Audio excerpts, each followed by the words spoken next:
Yo, what up, guys, man? Today, I want to talk about your children, guys. I want to talk about kids and money, right? So today, we're going to discuss kids and when it comes to money, right? Because money can be such a taboo topic, and especially when it comes to really informing your children about money, right? Talking to them about money. So I just want to give you guys, because I have a chapter in my new book coming out, guys, called the Credit Control Roadmap, where I give you guys tangible advice in different ways to not only talk to your kids about money, make it comfortable for you to talk to your children about money, and some of the benefits of actually talking to your children about money. So let's talk about that, kids and money.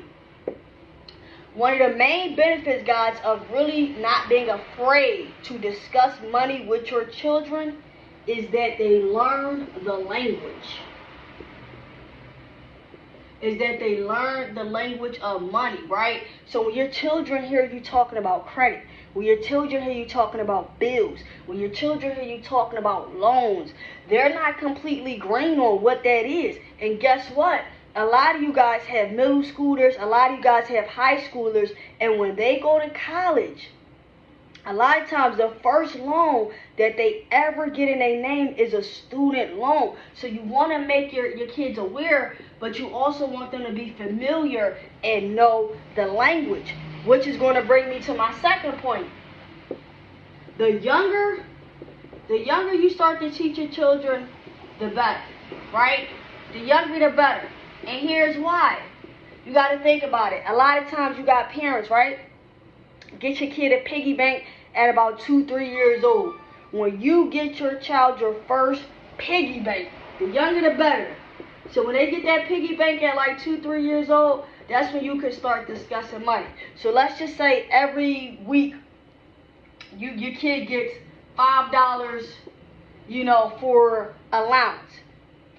This is where literally starting from this $5, you can start to really get your kid to understand, okay, so out of this $5, we're going to take $1 and we're going to deposit into your piggy bank, right? After 30 days,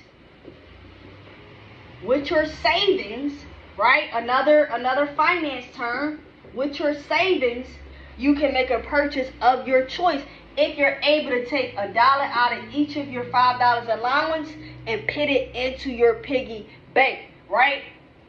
And like I said, man, the younger the better, because what happens is we go to college, we get student loans for hundreds of thousands of dollars, and a lot of people don't even know what the interest rate means.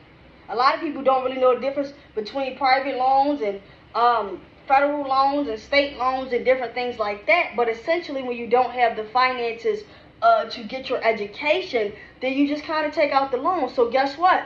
If you've been through the process, if you've been through college, if you've been through having bad credit, maybe messing your credit up, repairing your credit, you get to share these experiences with your children.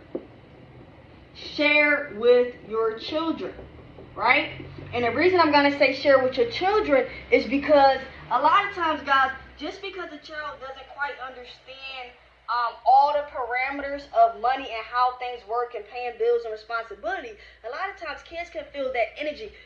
Kids can feel that vibe when something is off, or when maybe the family just simply can't afford something, right? And maybe if the family cannot afford something, we could explain to the child maybe why, right? That might be a good time where we're talking about assets versus liabilities. Right? Assets are things that put money into our pocket. Liabilities are things that remove money from our pocket.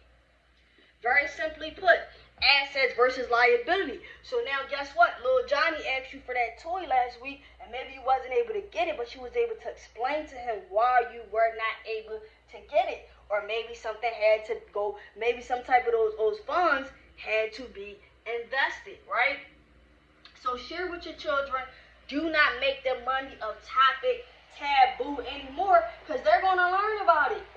They're going to learn about it, and you do not want them to be on the opposite side when they're learning about it, right? You hear a lot of people, right? You see a lot going on now. oh, I never learned about credit in school. I never learned about money. I never learned about these things, which is true. You are your children's first teachers, right? So essentially, they're already asking for money. They're already asking for piggy banks. You know, I got another video on my YouTube page, Precious Credit Management, where you can check out the video where I'm speaking about different type of debit cards and prepaid cards that you can get for your children at a young age, right? So imagine going into the store. Your kid buys a toy, but now they have their own prepaid debit card. So they're actually getting the experience of swiping a card, making a purchase, getting the receipt, and really going through the whole transaction with you, right? So it's important because a lot of times we get blindsided. And one of the main things, one of the main points that I want to make along this video is that I do not want your kids to be blindsided and then 18, 19 years old, that's their first learning when it comes to debt and money. Right? So the younger the better. Kids are sponges, so the earlier you start to really kind of nail that information into their brain, it will stick. And then I'm going to end it with this, right? And this is where you can kind of decide, do I want to teach my kids about money now or no? When was the first time you heard the term assets and versus liabilities? Ask yourself, do you want to teach your children now or before it's too late? Peace out.